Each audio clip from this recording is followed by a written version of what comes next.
Today, we're continuing our FAFSA focus from last month and turning our attention to the CSS Profile. This is created by the College Board.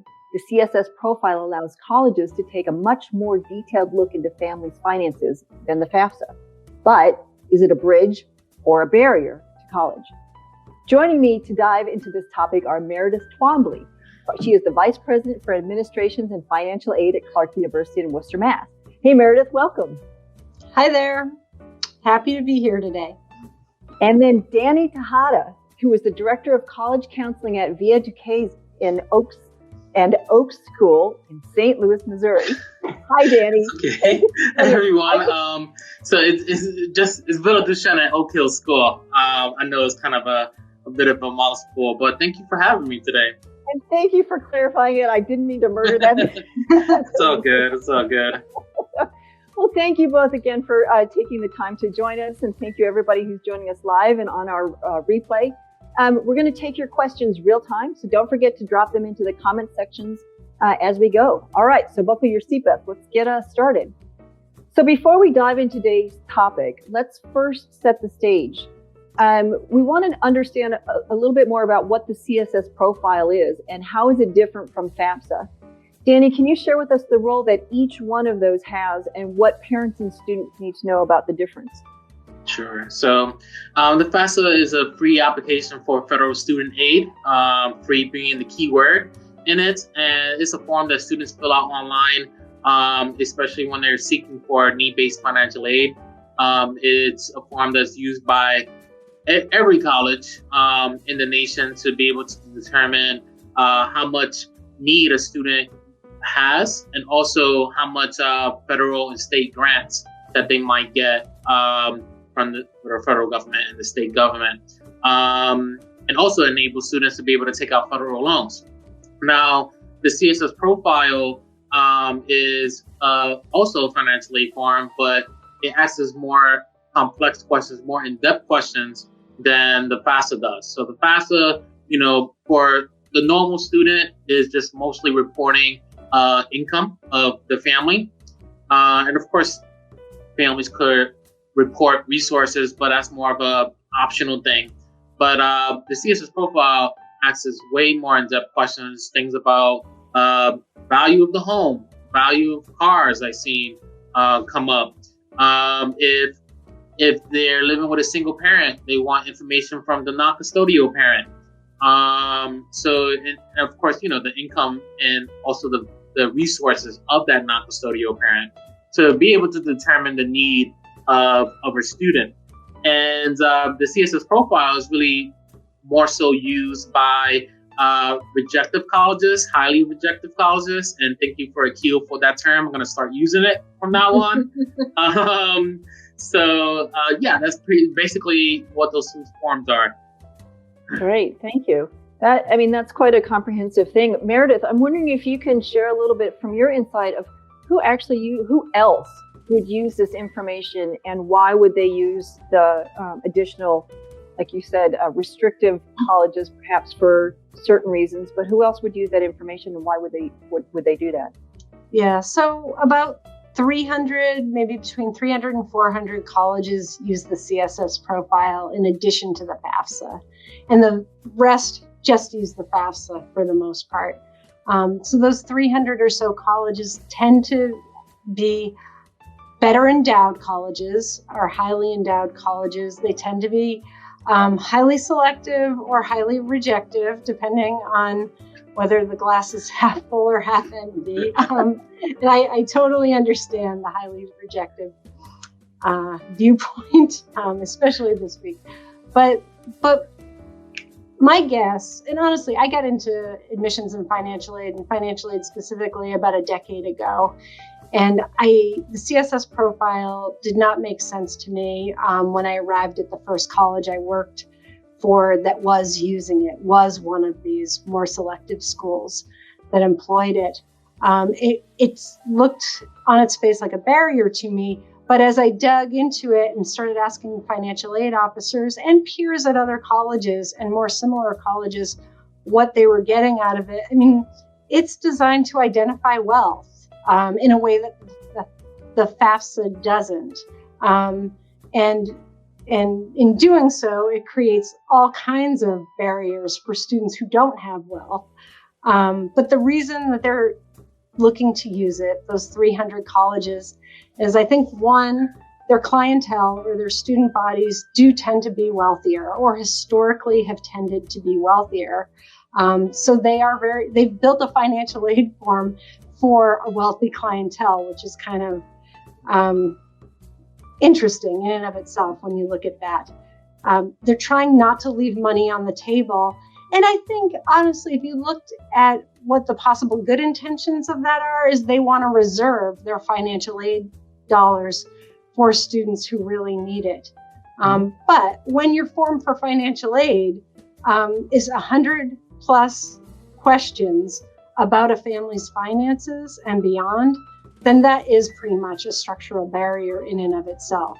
A family that really needs financial aid or is a high need family probably isn't in a great position to answer 100 plus financial questions on that form and pay a fee to figure out and pay a fee to fill it out.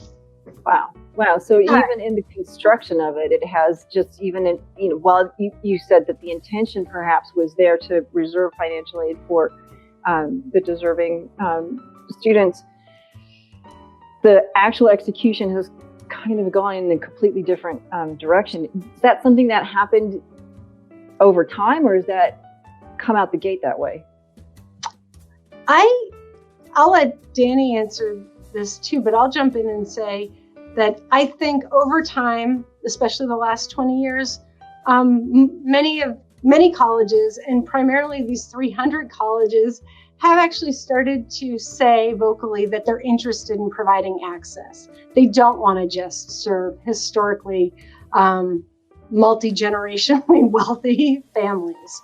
And at the same time, they're tied to these old systems that were built for multi-generation wealth. They really were. But now, and especially in the time that we're living in, just in the last year, colleges have been forced to reckon with and scrutinize the systemic racism and barriers that are built into their tried and true systems that they've been relying on. And this is just a time when I think people are like, wow, this doesn't make sense. That's why Eric Hoover's first article back in February, I think, made such a splash, because everybody's like, wow, I hadn't thought of it this way. And I think a lot of people, including myself, I responded to Eric right away and said, I've been trying to get rid of this form for years. This might be the nail in the coffin of that form. But yeah, higher ed doesn't change quickly. As innovative as we like to think we are, and as smart as we like to think we are, oh my goodness, talk about, a conservative industry, really. Thank you. Danny, what's your reaction? Got muted.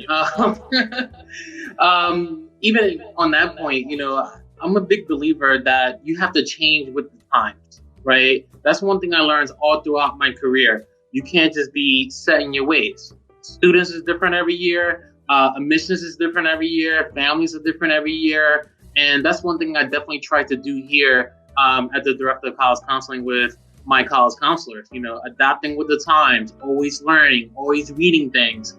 And I really appreciate, Eric's article, because it did shine a spotlight. I feel like a lot of the times colleges sit in the ivory tower and don't come down to the ground level to actually talk to common counselors, to talk to common students, to see how their process is going, and I think about things like test optional, right? There's a lot of research out there that proves that you don't need test scores to make a decision, that you don't need test scores to administer scholarships. And for me, it becomes, when do you do the right thing, right? When do you learn how to adapt rather than being forced to adapt, like how some of these colleges were forced to go test optional because testing wasn't available widespread during COVID. So, for me, it's always been about, in a lot of my career, I've worked with mostly community-based organizations. I'm originally from New York City, worked with mostly low-income students. And of course, when it came to the high-achieving students, I would let them know about schools like Skidmore, where I went to go to, the rejected and highly rejected colleges, because that's where they're going to really get the most opportunity in terms of financials, right? Because I'm always financially conscious in the stuff that I do in my work with the students. But I'll say though, even having gone through the CSS profile myself when I was younger, going to Skidmore, just like how burdensome it was, not just the questions, but to have to constantly prove certain. I worked with students who didn't talk to their non-custodial parent, or in an abusive, it was an abuse case, or anything else of that nature, and they get so freaked out and nervous that they don't want to continue. College Board likes to report their completion rates of the CSS profile, increase the image that it doesn't, it's not much of an issue. But what about the students who don't even log in to the CSS profile, right? When they learn about it and what it entails.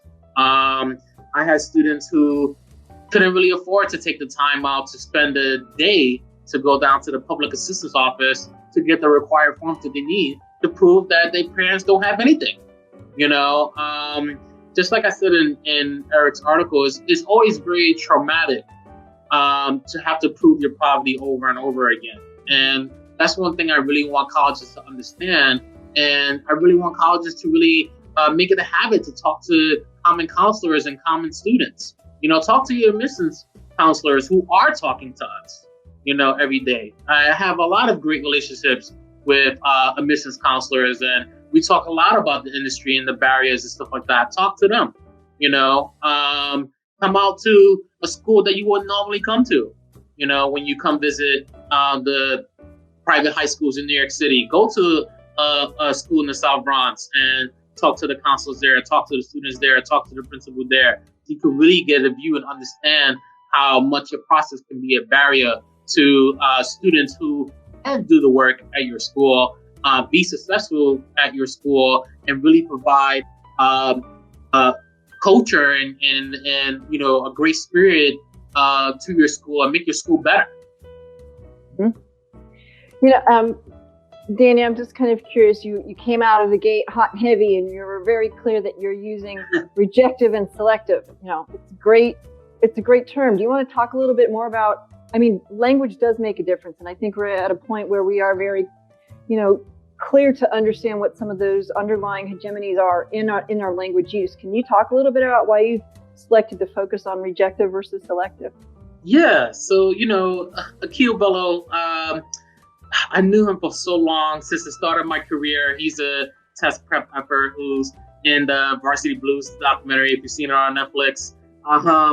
And he started really to use that term, highly rejected. And I feel like highly rejected really frames the discussion, the discussion of really sort of what the schools are really about. And it also prepares students for, hey, you might be really interested in the school and you focus on the acceptance rate, but you also got to understand that the majority of the students who apply get rejected to the school. So for me, when I think about a term that Akil came up with on Twitter the other day, is more so about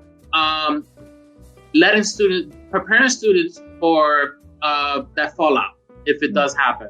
One of the toughest things that college counselors have to do is console students when they put so much effort into an application. They've been focused so much on a particular school that it's devastating to them when they get denied, right? And then we as counselors have to be there to help them sort of recover from that, especially if they applied early decision to a highly rejective college. So it really helps change the conversation, change the tone, and prepare students for that disappointment. Because a lot of the time, for a lot of these students, a denial from a college is the first time that they realize that they worked really hard at something and it didn't go their way.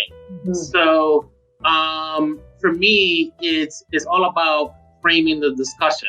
When we're talking about shifting from using selective to rejective. Thank you. So Meredith, I saw you kind of think through the selective versus rejective kind of thoughts. I mean, what's your reaction to that particular word and that choice in that language? First of all, I love Akil too, and he's spot on. I know when I worked at an unnamed school many years ago, one of our goals was to reject more and more and more applicants every year, because in the school's mind, the more people you can reject, the higher your profile as an institution is going to be. That's more pride an institution can take in itself. And that's why we absolutely have a situation where the top colleges and beyond are in an active battle to I'm going to get in trouble. They're in an active battle to juice their numbers so they can reject more students every year. There was an Onion article several years ago about Stanford finally had a negative 2% admission rate, or acceptance rate. They finally got to where they were trying to get to, But that really, it's funny, but it's also not funny. That's the culture of higher ed, and especially rejective, selective college admissions. But at the same time, to many of those schools' credit, they have done a lot to enroll higher percentages of first-gen and Pell eligible students in recent years. They absolutely have. I'm a former institutional researcher. I track the numbers, and they're doing a better job year in and year out there. And also, to their credit, schools that require the CSS profile and are more selective also are, and Danny knows this, they're the most likely to meet 100% of need. The rest of the pack really struggles to do that. But those 300, 400 colleges, more often than not, will meet 100% of need, even if that means full tuition scholarships. So just have to be fair. Yeah, and that's really the double-edged sword. It's like I want students to apply to these low-income students to apply to these rejective and high rejective colleges because the factor of food need. Skidmore, where I went, food need.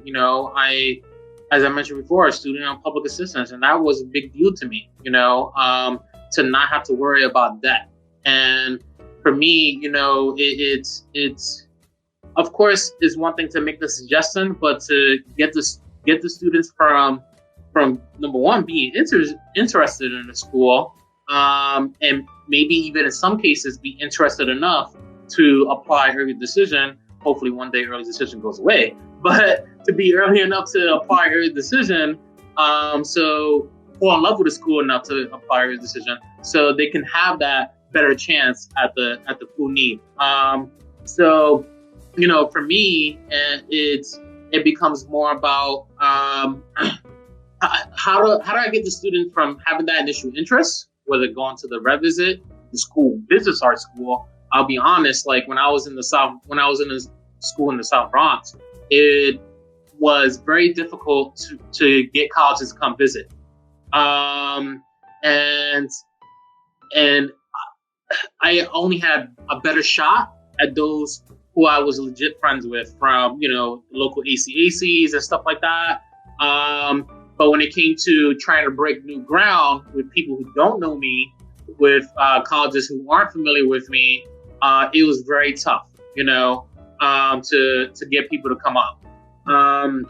And so, trying to have that initial access is difficult. Having that initial interest is difficult. Having them power through writing an essay, which can be emotionally exhausting for some of the students, especially if they choose to write about their traumatic life circumstances if they want to. And then have to go through the financial aid process and track down all these different documents and talk to a parent that they might not have a relationship with at all. So, it's great that, the colleges are doing a better job with, Pell Grant and providing food need and stuff like that. But there's still an issue from my perspective, having worked in, schools like I did in the South Bronx, as opposed to, where I'm at now. The key barrier is access, is knowledge of those schools,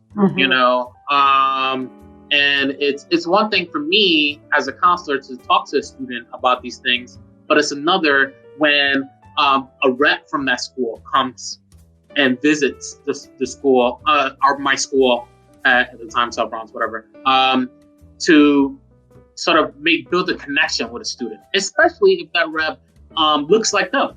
So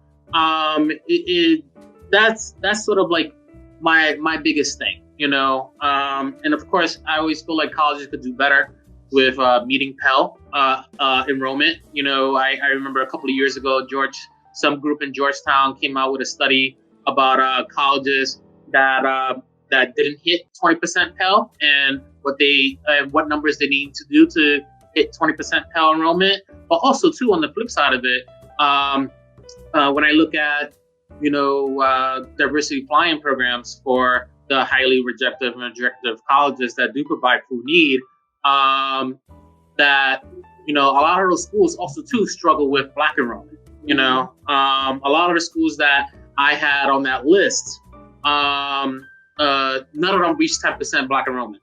And that's also something else that we need to talk about in addition to Pell.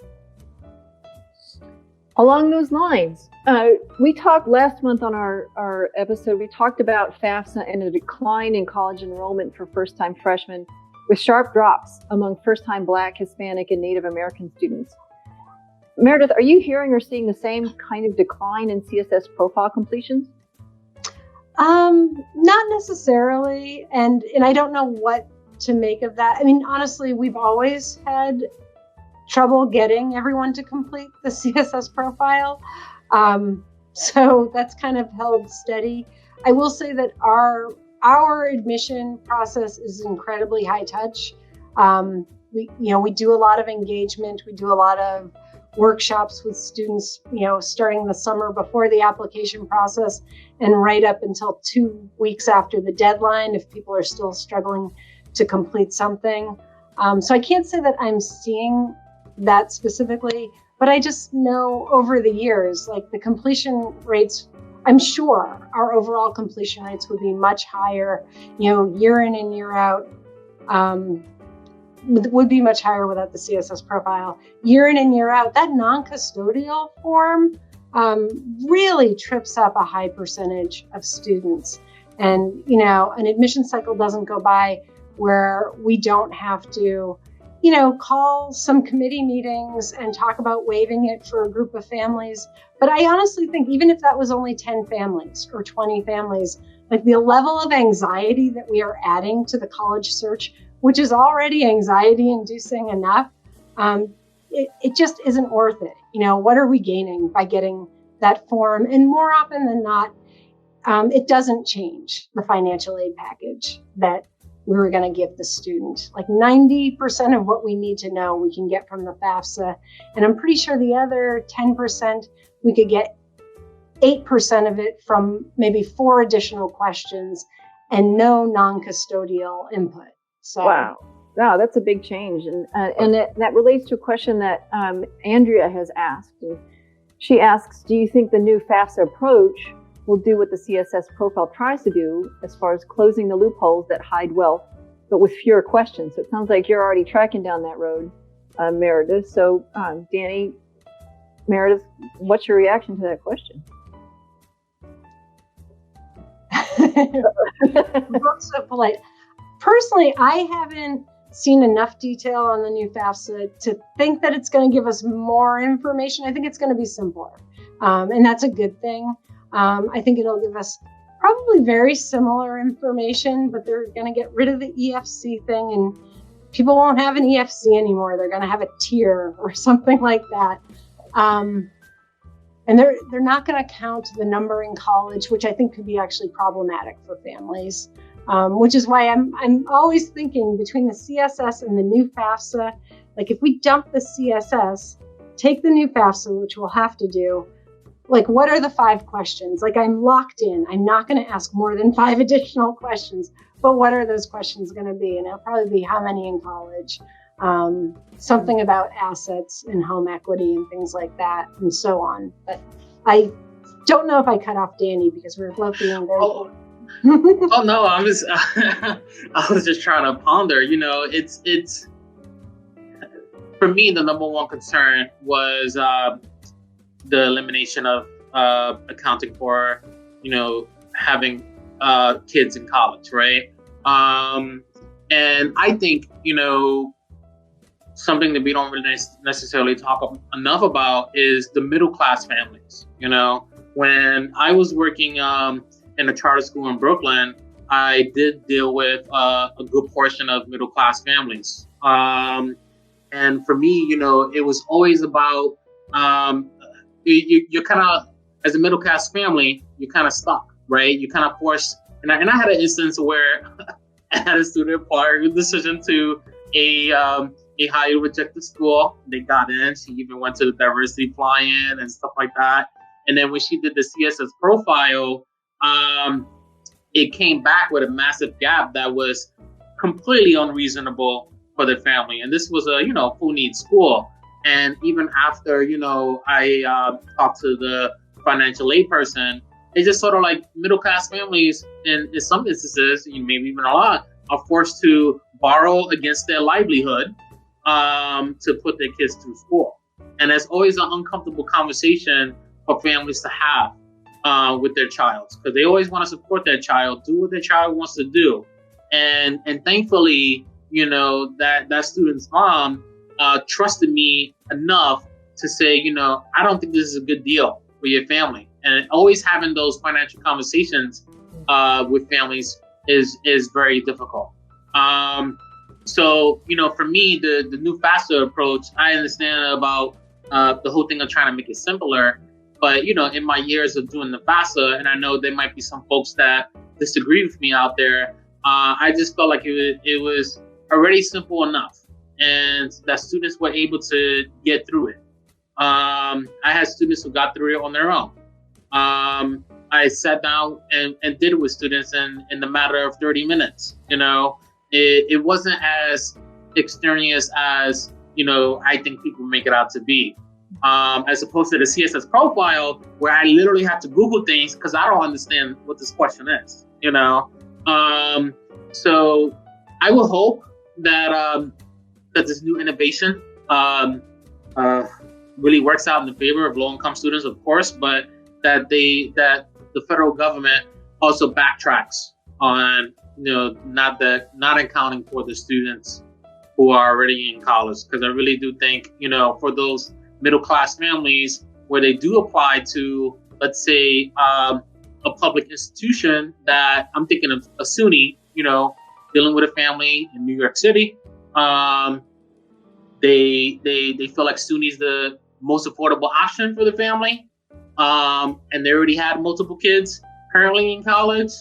I really do see that somehow, some way this could harm the middle class families. And that's something that we need to also be thinking about when we talk about financial aid. It really does affect us at all different levels. I'm thinking about the different levels. We've got upstream and downstream as far as the system. And out of curiosity, if the CSS profile is, of course, a crucial financial piece for a certain number of institutions in the application and enrollment process, if we're looking downstream or related effects that you anticipate if this continues without significant change, how do you see the effect of declines on scholarship searches or applications and awards, on things like summer melt, maybe on student stop-outs, or on student transfers between 2- and 4-year institutions? How do you see those different effects on those different segments? Mm-hmm. I think what's been going on increasingly every year is middle class and upper middle class families are getting wise to the notion that the CSS profile is asking them to pay more. And I see them looking to schools who don't ask for it and making sure they apply to a number of those. And also, when they get their aid package from the competitor school that didn't ask for the CSS profile, my school still asks for it. And I'm seeing a lot of competing awards at this time of year. People are sending me their awards from other schools who I know calculate financial aid differently. And they want me to know that the deal, in some cases, for some families, isn't the most competitive one. And while we try not to compete on price, I think the marketplace, meaning the families, are thinking very primarily about price. And that's going to keep pushing or putting pressure on those of us who are still using it, which is why I'm really glad that I'm not going to be using it much longer. But also I see moves like Colby College did something interesting a couple of years ago, where I think they said for any family making under $75,000 or $75,000 and under, you won't pay more than $6,000 a year to go to Colby or something like that. Like they're starting to market their affordability to very specific groups on the income ladder because they know they're losing those groups. And I don't know if they're worried about losing those students in their student body or if they're worried about just losing applications from those students, because a lot of these schools are highly rejective, as Danny says. But the colleges are becoming much more sensitive to what's going on. Like there's this little dance going on, really, between the families and the colleges. If I had to put money on it, though, I think we are going to see reform with financial aid. I know following Eric Hoover's Chronicle article last month, there is a group, an unnamed group, that is working on coming up with an alternative to the CSS that would be a free supplementary aid application that would be easy to fill out, and many colleges could use it. And as with the test optional movement, these things happen in movements. And I could see that one picking up steam pretty quickly, actually. What kind of downstream effects do you see, Danny? Can you give me the question in full again? I had the thought and I lost it. Because I was trying to pay attention, So No. It was a really fascinating kind of discussion about what are kind of like market influences and how do you vote with your feet, and so bringing competing offers and having those negotiations. That's a fascinating piece. So the question was, if the CSS profile continues to be an important part of that college application and enrollment process, and we're looking at it as a system, we've got several downstream or related effects that might anticipate if the continuation of the decline in using that form or in the continuation of that comes. And those are questions on people who are searching for scholarships, applications and awards, on the summer melt, on student stop outs, or on, this is an interesting one, on transfers between 2 and 4 year institutions. So now starting to look at more specific market segments and some of the different related effects that may have. Yeah. One of the things that it's always been a struggle for me in my career is getting low-income students to apply to outside scholarships. And of course, I know firsthand that you can't totally depend on whatever a college is going to give you, especially if you're a low-income student and you decide to go to a public university in upstate New York and you're from New York City. There's going to be gaps inherent. So for me, it was always a struggle to get students to apply to outside scholarships, pointing them to the right resources. And the reason why it was a struggle is because, of course, there's an abundance of outside scholarships and money out there, especially, going to waste. I remember, for example, when I used to work in a high school in the financial district in New York, that there was a business scholarship for women, and out of all of New York City, only 3 girls applied.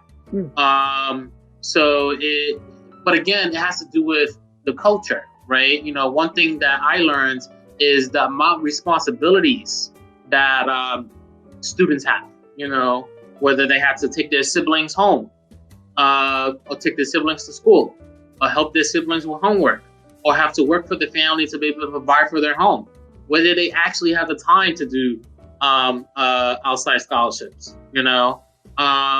so it ends up becoming, that's another thing you got to think about too.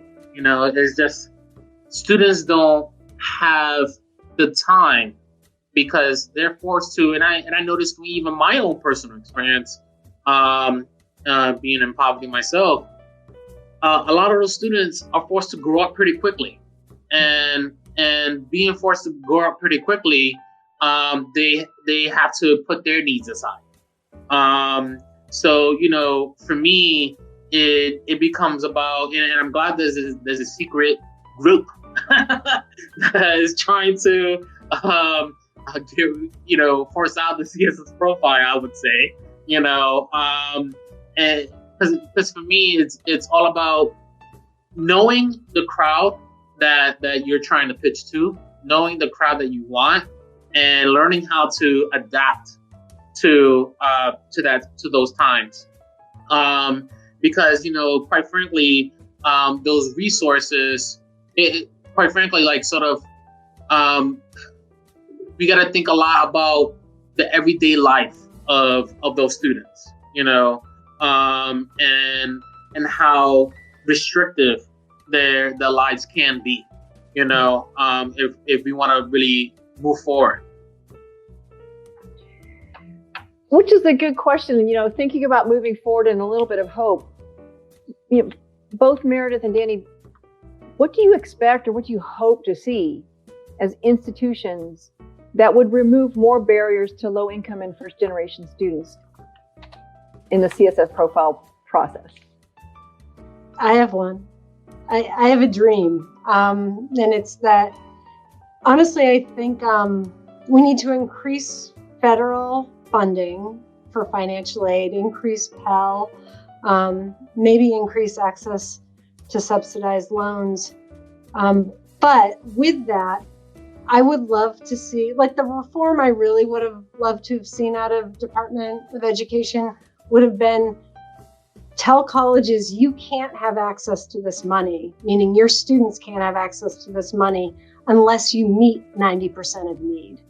You do that, and I actually think it would have a rippling effect throughout the way higher ed is financed right now, throughout the business models of higher ed, and actually build in incentives for colleges to enroll more first-gen students or historically underrepresented students. Like, there's a lot the Department of Education could do, and I'm not sure why nobody wants to do it. But that's like really, the dream off in the distance that I've been holding fast to for a while. Yeah, that would. I'm sorry. I was gonna say I definitely agree with Meredith about really. I've been talking for a while that the Pell Grant needs to meet at least public tuition. When I moved here to Missouri, I have to be honest, like, I was just shocked about when it comes to, financial aid for the common low income student here, as opposed to New York. In New York City, you can go to City University of New York and commute every day, and your whole Pell will cover your whole state grant will cover your tuition essentially. And you'll actually get a refund back, so you can buy your Metro card, so you could buy your books, so you could be able to buy your meals and stuff like that. And when I moved here to Missouri, I just learned that that's not something that happens everywhere, And it's always a difficult conversation for me to have with low-income students here, whether in my school or out in the community and stuff like that. When I'm talking to them about their options, that it gets very difficult when they're looking at this the same gap. That they're looking at their parents being asked to take the Parent Plus loan out. And these are pretty much the only options that they have available to them. Of course, they can go to community colleges, and community colleges are great, supportive, and very affordable. But community college should never be like the only option for students. I'm always a big believer of students should have as many options as they have possible that doesn't have a financial bearing. So for me, it does become making Pell meet the tuition of public universities. It also does mean that states actually invest in their own grant programs and in their own public institutions. Because one of the things we talk a lot about the public discourse of highly selective and highly rejective. Let me go bounce that back. Highly rejective and rejective colleges, but we tend to ignore that where the most social mobility is happening in the nation is our public universities. I see time and time and again states and the federal government disinvesting from public college systems. The fact that common people like me had to go to my legislator in New York to fight for the continuation for programs that help low-income students be able to afford college, have the support that they need. So for me, it becomes about our federal government and our state governments waking up and realizing that at this time, when we think about COVID, when we think about the economic depression that COVID has caused, there needs to be more investment, more thought, more care into investing in our public school systems, because that's where really the social mobility happens the most. And of course, it's highly rejective and selective, rejective schools do a lot for students. But when I'm thinking about massive change in our country, it really does start with our public institutions, and for me, I think about that. I also think about too, of course, the extreme thing to do in my mind is if a student has income reported below a certain threshold, why bother to pursue all this other stuff? Why have that student experience the trauma of having to talk to possibly an abusive parent, right? Possibly talk to parents who are living in another country, because sometimes there are times where students are living with relatives and their parents are not U.S. citizens, and so they stay in their home country. So there's all these different avenues, all these different things, all these different situations. So we can't treat when it comes to financial aid, we can't treat and ask all the students equally, like with the same things, right? It just doesn't work. It just doesn't work. So, for me, in my eyes, if you have a high endowment, right, and a student reports an income and is verified with the IRS data retrieval tool and what have you, cut your losses. Don't bother asking for more stuff. What's one student that you spend thousands of dollars on, and even if they were quote unquote, lying, but at least you did the right thing out of the kindness of your heart, right? So I think that's the thing that's key. And of course, we have tools to better determine that is not CSS Profile if a student actually is economically depressed. As much as people hate it, I think College Board's what do they call it, landscape now. I think that's an interesting option. There's so much research out there that you can look into students' neighborhoods, that you can look into students' schools. Because Because the other thing is too, is that I learned very early on in my career is how the schools that should have profiles don't have profiles that really lay out and sort of give the environmental context of a school. So there are tools out there to give financial aid offices in colleges the understanding, okay, you know, does the student seem legitimate or not? You know, rather than like putting the onus on the student and really deterring the student from enrolling in your school. You know, it's an interesting thought. And Meredith, I'm hoping between you and Danny can kind of take a look. If you're thinking about, again, just using the CSS, and that's a very specific tool that is adapted, and each of the institutions that use it have their own formulas that calculate that private aid eligibility. You know, as a student applying, if you're applying to multiple schools, what does that actual experience of documentation look like, and how different is it per institution? Well, good. I'm sorry. I'm going to talk about it from the student perspective, right? Like from my time in New York City, and thank you very Meredith for letting me interject here. From my time in New York City, if your parents are on public assistance, and I'm not even sure what it's like now, it's probably even worse during COVID, but students will have to literally take the day off from school when they should be in school to go with their parents to the public assistance office to make sure that they get the right documentation. There are times that even in my own position where I had to go to the public assistance office when I was high school age multiple times because I would get whatever I thought I needed to the college, and it's not what they needed, and then I had to go back again. So that meant another day of school I missed out on, you know. And of course, the argument could be made, why not have the parents do it? But here's the thing.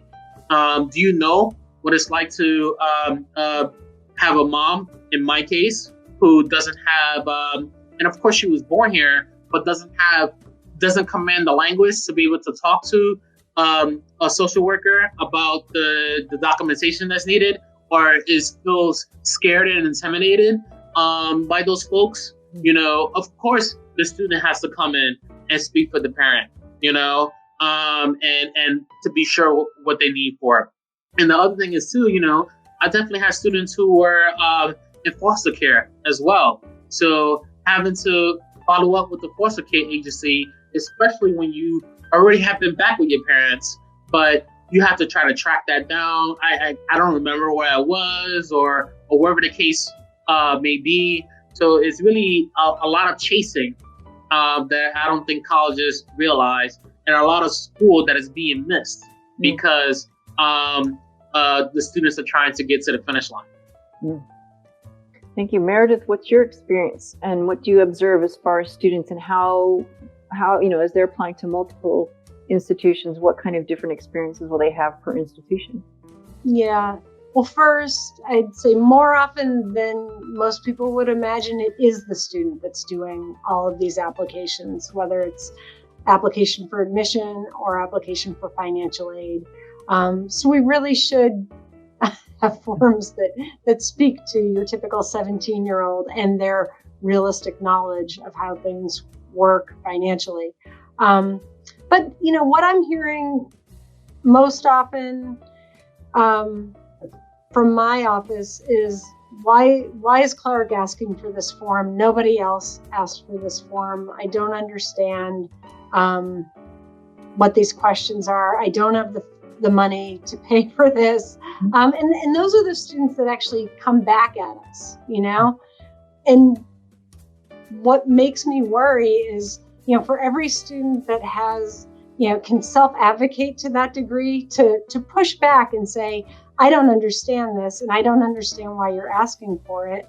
I have to think that there's 9 more for every one of those who just looked at it and said, this is way too complicated, and it's embarrassing, and it's shaming, for me to have to explain why I'm embarrassed about this or why I don't understand it. Yep.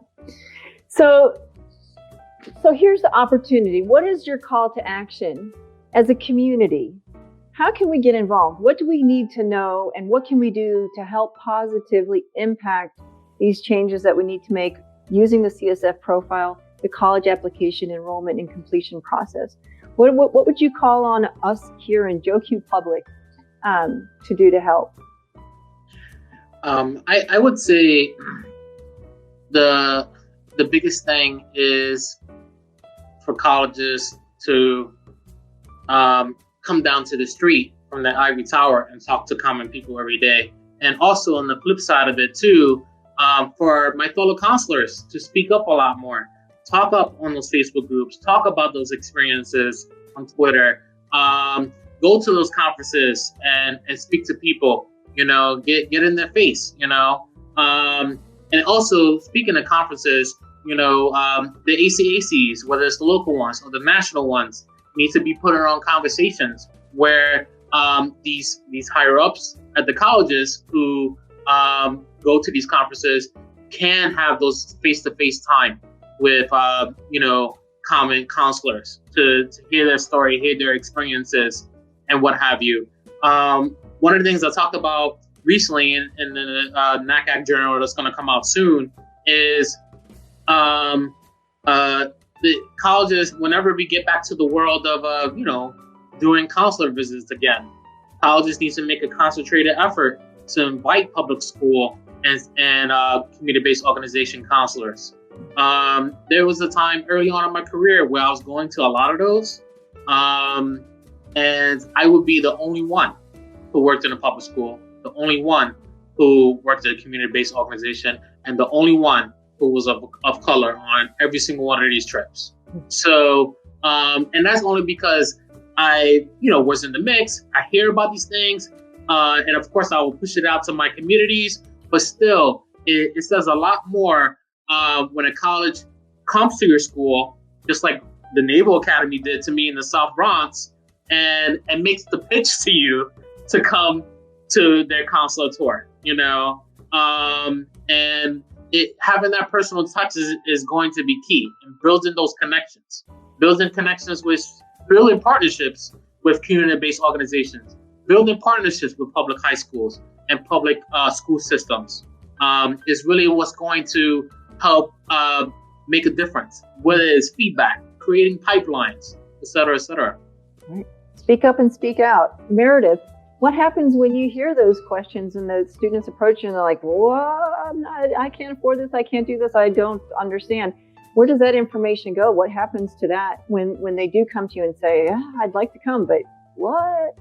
Honestly, when that happens, it's usually at a time of year when we're dealing with packaging 3,000 people and we're moving at a very fast pace. And I don't know many financial aid offices that are overstaffed in this day and age. Like actually, the degree and complexity of the work just keeps increasing. So sometimes we can make a quick decision, like we'll waive it, or sometimes we'll set up an appointment and we'll walk them through it, or we'll help them problem solve as best we can. But honestly, on the fly, we can't do a lot. And when I was talking to Eric last month, I gotta make that phone call stop. Okay, sorry. When I was talking to Eric last month, I told him that I've wanted to make this change for such a long time, but it always comes up at a time when I can't focus on it. Like it's just too frenetic a time of year. And then I'll admit it, like I get caught up in the next project and I move on. But what's different right now is one, like I feel like these access breakthroughs, like they happen the way social movements happen. Like test optional is a really good example. The drumbeat started 20 years ago and it just kept picking up, but then it had this crescendo moment in the last couple of years. And I think, frankly, COVID had a lot to do with it, but so did Varsity Blues and so did a few other things. And now we're looking at most colleges in the United States are test optional. And a few are test blind, more and more are test blind every day.